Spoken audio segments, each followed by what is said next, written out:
Barrel cactus പ്ലാന്റിൻ്റെ റീപോട്ടിങ്ങും self watering pot പ്രിപ്പറേഷനുമാണ് ഇന്നത്തെ video. മുന്നേ എൻജോയ് പോത്തോസ് ഇതുപോലെ റീപോട്ടിംഗ് ചെയ്യുമ്പോൾ തന്നെ സെൽഫ് വാട്ടറിംഗ് പോട്ടാക്കി മാറ്റുന്ന ഒരു വീഡിയോ ഞാൻ പോസ്റ്റ് ചെയ്തിരുന്നു. അതിങ്ങനെ കുറച്ച് വലിയ പോട്ടിലാണ് ചെയ്തത്. അതേ സെയിം മെത്തേഡ് തന്നെയാണ് ഇപ്പോൾ ഈ ചെറിയ പോട്ടിലും കാക്ടസ് റീപോട്ടിങ്ങിന് ചെയ്യുന്നത്. ഈ ചെറിയ പോട്ടിലേക്ക് റീപോട്ടിംഗ് ചെയ്യാം. ഈ റീപോട്ടിംഗ് ചെയ്യുന്ന സമയത്ത് തന്നെ ഈ പോട്ട് സെൽഫ് വാട്ടറിംഗ് പോട്ടാക്കി മാറ്റിയാണ് വെക്കുന്നത്. എൻ്റെ കയ്യിലുള്ളത് ഈ ബാരൽ ഷേപ്പിലുള്ള കള്ളിച്ചെടിയാണ്. സാധാരണ കാണുന്ന കാക്ടസ് പ്ലാന്റ്സിൽ നിന്ന് ഈ വൃത്താകൃതിയിലുള്ള ഷേപ്പ് ഈ കാക്ടസ് ഇനത്തെ വേറിട്ട് നിർത്തുന്നു.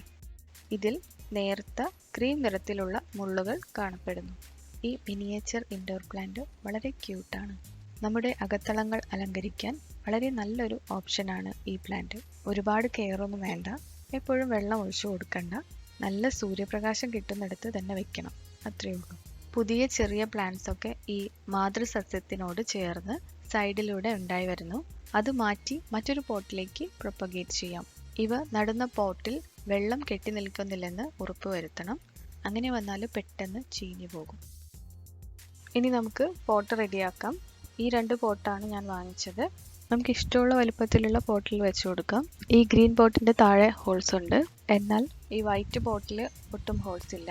ഇങ്ങനെയാണ് സെൽഫ് വാട്ടറിംഗ് പോട്ട് സെലക്ട് ചെയ്യേണ്ടത്. നമ്മൾ പ്ലാന്റ് പ്ലേസ് ചെയ്യുന്ന പോട്ടിൽ ഹോൾസ് ഉണ്ടായിരിക്കണം, എന്നാൽ അതിൻ്റെ താഴെ വരുന്ന പോട്ടിന് ഒട്ടും ഹോൾസ് ഉണ്ടായിരിക്കരുത്. കാക്ടസ് ഉണ്ടായിരുന്ന പോട്ടിൽ നിന്ന് മാറ്റി പുതിയ പോട്ടിലേക്ക് മണ്ണ് നിറച്ചു കൊടുക്കാം. വളരെ സൂക്ഷിച്ച് കൈകാര്യം ചെയ്യേണ്ട ഒരു ചെടിയാണിത്. ചിലപ്പോൾ പെട്ടെന്ന് പൊട്ടിപ്പോകും. അതുകൊണ്ട് സേഫായി നമുക്ക് ഈ പ്ലാന്റ് ഇവിടെ വയ്ക്കാം.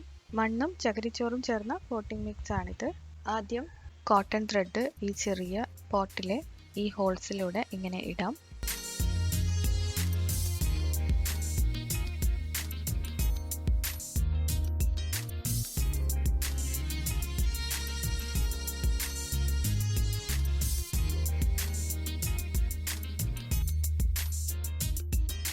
%50 മണ്ണും 50% ചകിരിച്ചോറും ചേർന്ന ഈ മിശ്രിതം ഇതിലേക്ക് ഇടാം. കാക്ടസ് ഇതിലേക്ക് വെക്കാം.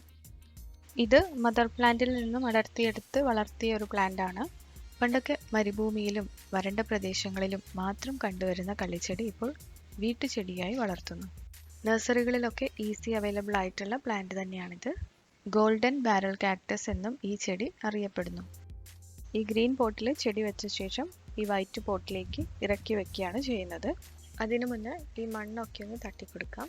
ഈ മുള്ളുള്ളത് കൊണ്ട് നമുക്ക് കൈകൊണ്ട് തട്ടിക്കൊടുക്കാൻ പറ്റില്ല. അതുകൊണ്ട് ഇങ്ങനെ ഒരു ബ്രഷ് ഉപയോഗിക്കാം. കാക്ടസ് ഇനങ്ങൾ റീപോട്ടിംഗ് ചെയ്താലോ അല്ലെങ്കിൽ പ്രൊപ്പഗേറ്റ് ചെയ്താലോ ഒക്കെ ഒന്ന് വേര് പിടിക്കുന്നത് വരെ ഈ മണ്ണിൽ നനവ് നിലനിർത്തണം. കാക്ടസ് പ്ലാന്റ് ഇടയ്ക്കിടെ റീപോട്ടിംഗ് ചെയ്യാതിരിക്കുന്നതാണ് നല്ലത്. ഈ വൈറ്റ് പോട്ടിലേക്ക് കുറച്ച് പെബിൾസ് ഇട്ട് കൊടുക്കാം. എന്നിട്ട് ഇതിലേക്ക് വെള്ളം ഒഴിച്ചു കൊടുക്കാം. ഈ പോട്ടിൽ പെബിൾസ് ഇടാണ്ടെയും ചെയ്യാം.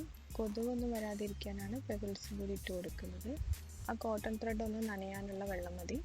1/2 കപ്പോളം വെള്ളമാണ് ഒഴിച്ചു കൊടുക്കുന്നത്. ഇനി ഇതുപോലെ കാക്ടസ് വെച്ചിരിക്കുന്ന പോട്ട് ഈ വൈറ്റ് പോട്ടിലേക്ക് കോട്ടൺ ത്രെഡ് വെള്ളത്തിൽ തട്ടുന്ന രീതിയിൽ ഇങ്ങനെ ഇറക്കി വെക്കാം. ഇനി നല്ല സൂര്യപ്രകാശം കിട്ടുന്ന സ്ഥലത്ത് വെച്ചു കൊടുക്കാം.